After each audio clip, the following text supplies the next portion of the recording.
थल सेना अध्यक्ष जनरल उपेंद्र द्विवेदी ने कहा है कि पाकिस्तान से अगला युद्ध जल्द हो सकता है। उन्होंने कहा है कि हमें युद्ध के लिए तैयार रहना होगा। संभावित खतरों के लिए हमें हमेशा तैयार रहना चाहिए। उन्होंने ड्रोन की जरूरत पर जोर दिया और कहा कि युद्ध की बदलती प्रकृति के लिए हमें अपने आप को तैयार करना होगा।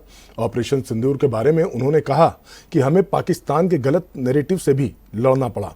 उन्होंने दोहराया, सेना को युद्ध में पूरी आज़ादी मिली। उन्होंने कहा कि जीत दिमाग में होती है, दुश्मन की अगली चाल अनिश्चित थी। पाकिस्तान से लड़ने के लिए नैरेटिव मैनेजमेंट जरूरी है। सेना प्रमुख ने कहा कि ऑपरेशन सिंदूर शतरंज के खेल की तरह था। इस बीच मध्य प्रदेश के रायसेन में रेल कोच फैक्ट्री के शिलान्यास के दौरान रक्षा मंत्री राजनाथ सिंह ने कहा कि आतंकियों ने हमारे लोगों को धर्म पूछ कर मारा और उसमें उनका कर्म देख कर मारा। उन्होंने कहा, हम हत्याओं से बचते हैं, लेकिन कोई हमारे लोगों को मारेगा तो उसको छोड़ेंगे नहीं। उधर बेंगलुरु के एक कार्यक्रम में कहा गया कि ऑपरेशन सिंदूर में दुनिया ने नया भारत देख लिया। अब भारत वह पुराना भारत नहीं जो हमेशा छोड़ेगा, उसे छोड़ेंगे नहीं। सुनिए क्या कहा थल सेना अध्यक्ष राजनाथ सिंह ने। Central server. So this is the kind of a thing which we are looking at, and that is where you will find that all the three services have something called as centralization and decentralization, and a mix of that is something which is the orchestration of operations.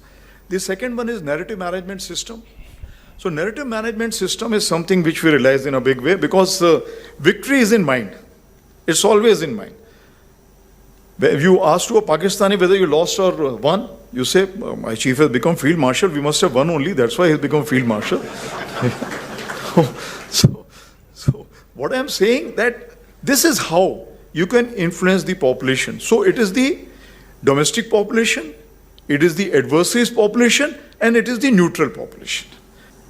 आपने देखा कि operation सिंदूर हुआ।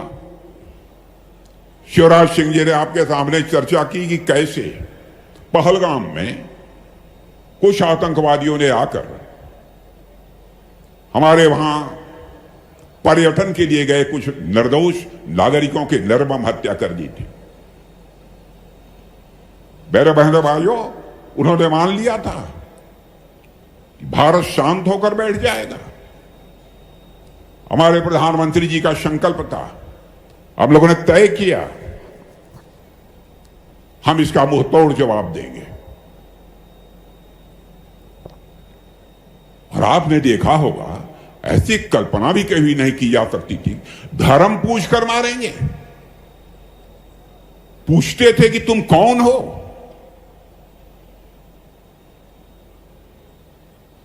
बहनों भाइयों, हम लोग धर्म किसी का पूछ कर किसी की हत्या नहीं कर सकते। हम तो किसी की हत्या में विश्वास ही नहीं करते।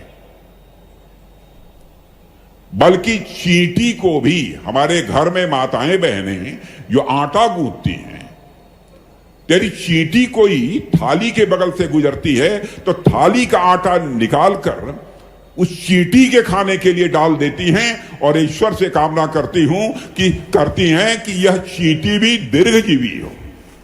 यह भारत की सोच है। और यहां आतंकवादियों ने आकर धर्म पूछ पूछ कर लोगों को मारा। तो बहनों भाइयों, हम लोगों ने भी ठान लिया कि हम धर्म पूछकर किसी को नहीं मारेंगे, बदला नहीं लेंगे। हम उनका कर्म देखकर हम उनको मारेंगे बहनों भाइयों, और कर्म देखकर हम लोगों ने मारा।